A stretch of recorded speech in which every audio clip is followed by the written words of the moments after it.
ঘটানোর মতো সিচুয়েশন বাংলাদেশে আছে।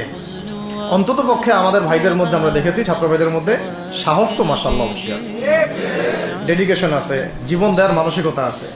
তাদেরকে খালি নার্সিং করতে হবে, জীবনটা যেন ভুল পথে না যায়। এখন আবু সাঈদের রক্তের উপর দাঁড়ায় যদি কোনো সেকুলার ক্ষমতায় আসে, তাহলে এটা আবু সাঈদের রক্তের সাথে গাদ্দারি হচ্ছে। এই মুগ্ধদের রক্তের উপর সিঁড়ি বানায় যদি কোনো জাতীয়তাবাদীরা আর ওই সেই গণতন্ত্রপন্থীরা, ওই ইসলামের দুশ্মনরা, ওই ভারতের দালালরাই যদি ক্ষমতায় আসে, তাহলে এটা ওদের রক্তের সাথে গাদ্দারি হচ্ছে। এই গাদ্দারির মাফ হবে না।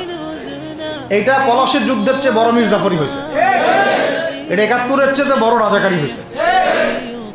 আপনারা বলেন যে দেখেন, ভালো করে বুঝেন, গুম হয়েছে এক শ্রেণী, আমার কথা মন খারাপ করে না, এক শ্রেণী হয়ে গেছে,